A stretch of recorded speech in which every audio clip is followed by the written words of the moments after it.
అసలు ఎవ్వరం ఊహించలేదు. చాలా పట్టణాలు ఉన్నాయి, ఆ పట్టణాలకి పెద్ద పెద్ద నగరాలు ఉన్నాయి. ఆ నగరాలు ఆ పట్టణాలకి ఆ రాష్ట్రానికి ఒక మాన్యుమెంట్. ఈరోజు మహారాష్ట్ర ఉంది, ముంబై ఉంది, తమిళనాడు ఉంది, చెన్నై ఉంది, ఈరోజు బెంగళూరు ఉంది, బెంగళూరు సిటీ ఉంది కర్ణాటకకి. కానీ మన ఆంధ్రాకి ఏం లేదు. కానీ ఇవన్నింటికి మించి మన ఆంధ్రాకి ఒక పెద్ద బ్రాండ్ ఉంది. ఆ బ్రాండే మన ముఖ్యమంత్రి శ్రీ నారా చంద్రబాబు నాయుడు. ఈ మధ్య అవగాహన ఉందో అవగాహన లేదో, తెలిసి మాట్లాడుతున్నారు, తెలియక మాట్లాడుతున్నారు, అర్థం కావడం లేదు. పిచ్చి కుక్కల్లాగా వాగుతున్నారు, పిచ్చి కుక్కల్లాగా వాగుతున్నారు. చంద్రబాబు నాయుడు దావోస్ వెళ్ళారు, ఒట్టి చేతులతో వచ్చారు. చంద్రబాబు నాయుడు గారు దావోస్ వెళ్ళక ముందే ఈ రాష్ట్రానికి 6 లక్షల కోట్ల రూపాయలు పెట్టుబడులు వచ్చాయి. ఈరోజు ఉత్తరాంధ్ర పౌరుడిగా ఈరోజు అరుస్తున్నారు చాలామంది వైసీపీ నాయకులు. 7 మాసాల్లో ఉత్తరాంధ్రకి నా జీవితంలో ఎప్పుడూ ఇంత ఆనందం లేదు, ఇంత తొందరగా జరుగుతుందని కూడా అనుకోలేదు. 7 మాసాల్లో అన్ని కార్యక్రమాలు చేశాం. భోగాపురం ఎయిర్పోర్ట్ ఆ రోజు చంద్రబాబు నాయుడు కట్టుంటే ఈసారికి మనకి ఈ 3 జిల్లాలు ఎక్కడికో వెళ్ళాయి. అయినా మళ్ళీ వచ్చి పునఃప్రారంభించి రేపు 2026 జూన్కి అది పూర్తి చేస్తే ఏ రకంగా అభివృద్ధి చెందుతుందో మీరే ఊహించుకోండి. మనందరి కళ, నిరాహార దీక్షలు చేశాం. విశాఖపట్నంలో రైల్వే జోన్ కావాలి. ఆ రోజు చంద్రబాబు నాయుడు గారు ప్రభుత్వంలో ఉండేటప్పుడు సాధించారు, శాంక్షన్ చేయించారు. దిక్కుమాలిన ప్రభుత్వం, దిక్కుమాలిన మనుషులు ఆ రైల్వే జోన్కి కావలసినటువంటి స్థలం కూడా ఇవ్వలేని దద్దమ్మలు ఈరోజు మాట్లాడుతున్నారు. అసలు వాళ్ళకి ఏమనాలో నాకే అర్థం కాదు. మళ్ళీ మేము వచ్చాం, స్థలం ఇచ్చాం ప్రధానమంత్రి గారితో, మొన్నే ఫౌండేషన్ వేసి తొందరగా మీకు రైల్వే జోన్ కూడా పూర్తి చేస్తాం. ఆంధ్రుల హక్కు విశాఖ ఉక్కు. నేను కూడా భయపడ్డాను, ఎందుకంటే చాలా నష్టాల్లో ఉంది, కేంద్ర ప్రభుత్వం ఎటువంటి నిర్ణయం తీసుకుంటుందో అని కొద్దిగా భయపడ్డాను. కానీ సమర్థవంతమైనటువంటి చంద్రబాబు నాయకత్వంలో పవన్ కళ్యాణ్ గారి ప్రభుత్వం కృషి చేసి 12,000 కోట్ల రూపాయలు ఈరోజు గ్రాంట్ తీసుకొచ్చాం. ఇది చెప్పలేనటువంటి ఆనందం. ఈరోజు 15, 16 ఇటువంటి కంపెనీస్ ప్రైవేటైజేషన్ అయిపోయాయి. నేను ఎక్కడ సంతోషిస్తున్నానంటే, వన్స్ కేంద్ర ప్రభుత్వం డెసిషన్ తీసుకున్న తర్వాత మళ్ళీ అది వెనక్కి రావాలంటే అంత ఈజీ కాదు. కానీ మన స్టీల్ ప్లాంట్ ప్రైవేటైజేషన్ ఉన్నటువంటి లిస్టులో నుంచి పక్కకు తీసి 12,000 కోట్లు ఇచ్చి మళ్ళీ ఇది ప్రభుత్వ రంగ సంస్థగా ఉంచినటువంటి నిర్ణయం అనేది నభూతో నా భవిష్యత్తు. దాని మీద ప్రైవేటైజేషన్ అవ్వదని ప్రధానమంత్రి ఎందుకు చెప్పలేదు? ఇప్పుడు రాసివ్వండి. జ్ఞానం ఉన్న వాళ్ళు ఎవరైనా మాట్లాడతారా? 5 సంవత్సరాలు ఎంపీకే ఒక్కరోజున అడిగావా? మీ అందరికి గుర్తుందో లేదో, 2000 సంవత్సరంలో ఆ రోజు కూడా సేమ్ స్టీల్ ప్లాంట్ ప్రైవేటైజేషన్ అయిపోయింది. ఆ రోజు ఆర్థిక ఇబ్బందుల్లో ఉంది. 2000లో చంద్రబాబు నాయకత్వంలో మన నాయకుడు ఎర్రన్నాయుడు గారు పార్లమెంట్ పార్టీ నాయకుడిగా ఉన్నారు. ఆ రోజు వాజ్పేయి గారు ప్రధానమంత్రిగా ఉన్నారు. ఆ రోజు వెళ్ళి 2,000 కోట్లు ఆ రోజు కూడా స్టీల్ ప్లాంట్కి డబ్బులు తీసుకొచ్చి మళ్ళీ పునర్జీవం పోశారు. ఈరోజు నేను స్టీల్ ప్లాంట్ ఆఫీసర్స్కి కానీ కార్మికులకు కానీ ఉత్తరాంధ్ర పౌరుడిగా చేతులెత్తి నమస్కరిస్తున్నాను. మీరు కష్టపడి పని చేయండి. ఎప్పుడు కేంద్ర ప్రభుత్వం డబ్బులు ఇవ్వదు. మళ్ళీ మనం మన ఫ్యాక్టరీని పూర్వస్థితికి తీసుకురావడానికి, మళ్ళీ స్టీల్ ప్లాంట్ని లాభాల్లోకి తీసుకురావడానికి మీరు కూడా ఎఫిషియన్సీ పెంచుకొని కష్టపడి పనిచేసి ముందుకు తీసుకొస్తే ప్రభుత్వాలు కూడా దానికి సహకరిస్తాయి.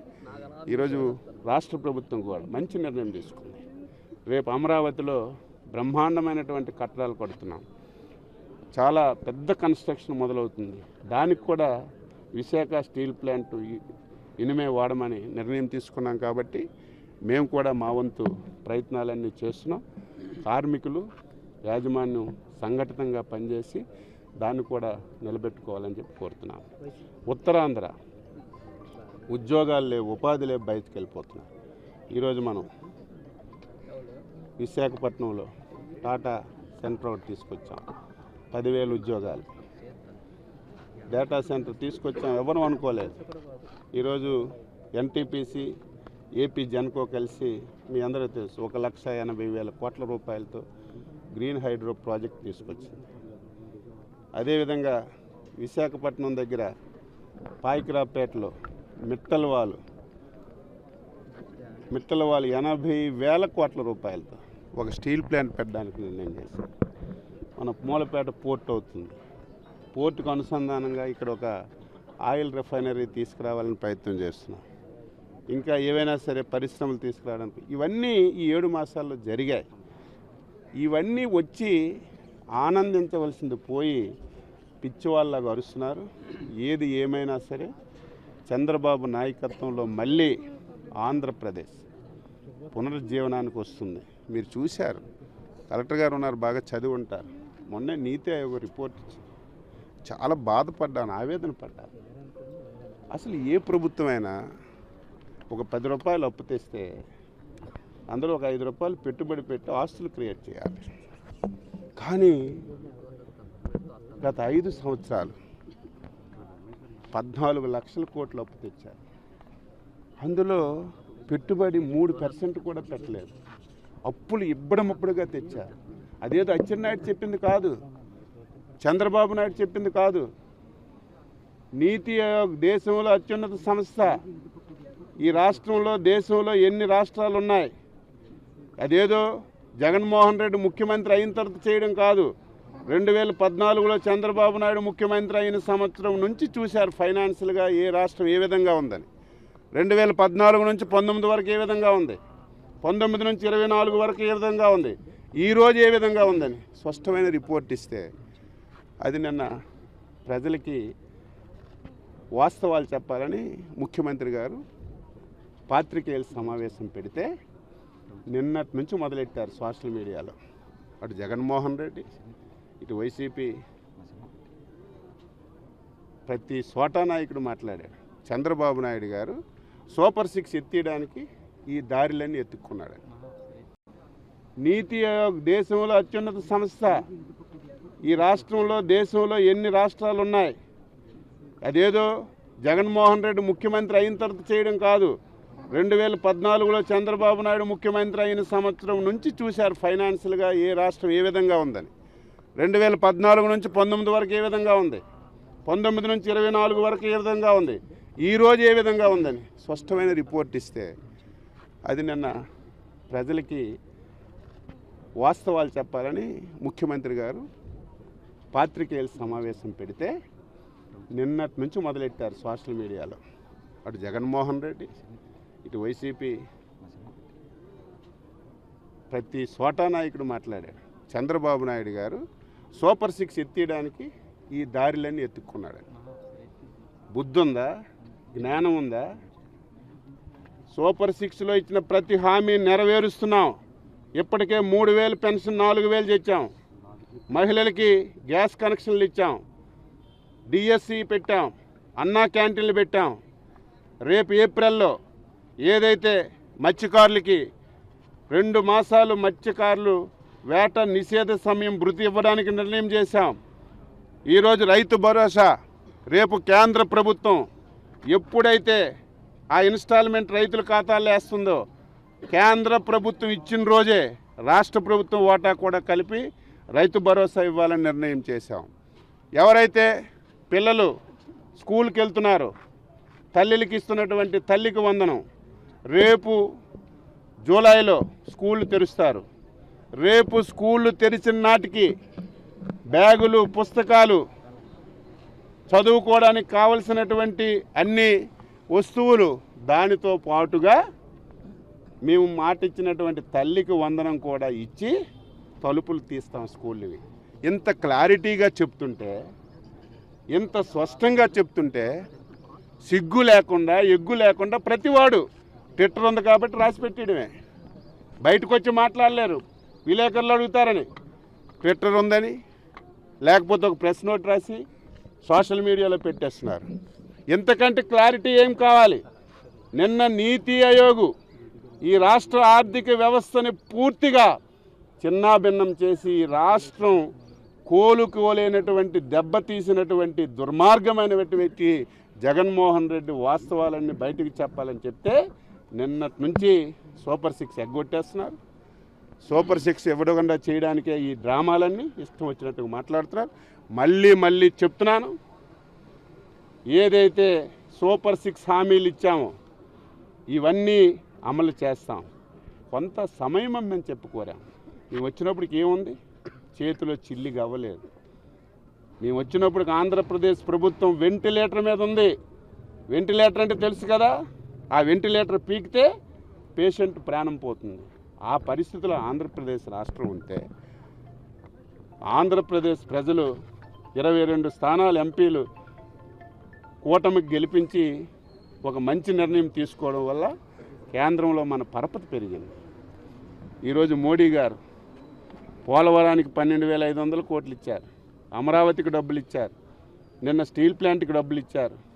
ఈరోజు రాష్ట్రంలో ఆర్థికంగా ఉన్నటువంటి ఇబ్బందులన్నింటినీ ఆదుకొని సహకరిస్తున్నారు. కాబట్టే ఈ దుర్మార్గుడు ఎంత నాశనం చేసినా వెంటిలేటర్ మీద నుంచి ఇప్పుడు ఆక్సిజన్ పీల్చుకునే అవకాశం ఈ ప్రభుత్వానికి వచ్చింది. ఇప్పుడిప్పుడే పెట్టుబడులు వచ్చాయంటే ఇప్పుడు లక్షల కోట్లు వస్తే రేపే ఫ్యాక్టరీలు వచ్చేవి. ఈ రోజు నుంచి మనం పెట్టుబడులన్నీ ఒక పద్ధతి ప్రకారం అమలు చేయడానికి నిర్ణయాలన్నీ చేసి ముందుకెళ్తే 1 సంవత్సరంలోనో 2 సంవత్సరాల్లో రాష్ట్ర ఆదాయం పెరుగుతుంది. ఆదాయం పెరిగితే సంపద వస్తుంది. సంపద వస్తే ఆ సంపద మళ్ళీ సంక్షేమం రూపంలో ప్రజలకు ఇవ్వడానికి అవకాశం ఉంటుంది. ఇన్ని కష్టాలు ఉన్నటువంటి ప్రభుత్వాన్ని ఇంత దారిలో తీసుకెళ్తున్నటువంటి ముఖ్యమంత్రిని అభినందవలసింది పోయి ఈ రకంగా మాట్లాడుతుంటే వాళ్ళ కర్మ, వాళ్ళు బాగుపడరు. అసలు అది ఒక పార్టీయే కాదు. ఆంధ్రప్రదేశ్ ప్రజలు కొద్దిగా అనుమానం ఉంది. ఎందుకంటే గత నిర్ణయాల వల్ల ఇంకొంతమంది భయపడుతున్నారు. ఇటువంటి దుర్మార్గులు మళ్ళీ ఎప్పుడైనా ఈ రాష్ట్రానికి వస్తే మా పరిస్థితి లేదని. నేను ఆంధ్రప్రదేశ్ ప్రజలు నాడి తెలిసిన వ్యక్తిని. నేను మొన్నే చెప్పాను 164 స్థానాలు వస్తాయి. నేను మళ్ళీ చెప్తున్నాను, ఇటువంటి వ్యక్తి రాజకీయాల్లో ఉండడానికే వీలు లేదు. ఇటువంటి వ్యక్తి రాజకీయాల్లో అసలు ఒక్క నిమిషం కూడా ఉండకూడదు. మళ్ళీ చెప్తున్నాను, ఈసారి ఆంధ్రప్రదేశ్ ప్రజలు మళ్ళీ తప్పు చేయరు. ఈ పార్టీని, వ్యక్తిని పూర్తిగా 100 అడుగుల గోతి తీసి లోపల పాతి మట్టి కప్పుతారు. ఎవరు భయపడవలసిన అవసరం లేదు. ఇప్పటికే చూశారు, తల్లి నమ్మదు, చెల్లి నమ్మదు, ఆత్మ పరమాత్మగా ఉండేవాళ్ళు. ఆ వ్యక్తి పేరు నేను చెప్పను. అటువంటి వ్యక్తులు కూడా వదిలి వెళ్ళిపోతున్నారంటే నాయకుడి మీద నమ్మకం ఉండాలి. నమ్మకం పోతే ఎవరు ఉండరు. కాబట్టి మనందరం కలిసి రాష్ట్రాన్ని అభివృద్ధి చేద్దామని, దానికి మీరందరూ కూడా సహకరించాలని చెప్పి కోరుతూ అందరికీ నమస్కారం. మాకు 2019 నుంచి 24 వరకు నాకు తెలిసి రాజకీయాల్లో మా పార్టీకి, మా పార్టీ నాయకులకి కష్టపెట్టినటువంటి రోజులు నేను ఎప్పుడూ చూడలేదు. అన్ని ఇబ్బందులు పెట్టారు, అన్ని కేసులు పెట్టారు, అన్ని రోజులు జైలు పెట్టారు, ఆస్తులకి మీద ఇబ్బంది పెట్టారు, వ్యాపారాలు దెబ్బతీశారు. కానీ చంద్రబాబు నాయుడు గారని ఒక శిఖరం ఉంది. ఆ శిఖరం మళ్ళీ మాకు కాపాడుతుంది. ఆ శిఖరం మళ్ళీ రాష్ట్రానికి ముఖ్యమంత్రి అవుతారని ఒక నమ్మకంతో మేము ఉన్నాం కాబట్టి అధికారులు. ఈరోజు ఆ నమ్మకం లేదు. ఆ వ్యక్తి మీద, ఆ వ్యక్తి నడవడిక మీద, ఆ వ్యక్తి ప్రవర్తన మీద నమ్మకం లేక అందరూ వెళ్ళిపోతున్నారు. నాకు తెలిసి వీలైనంత తొందరగా ఖాళీ అయిపోతుంది. For more videos like this, subscribe Big TV channel.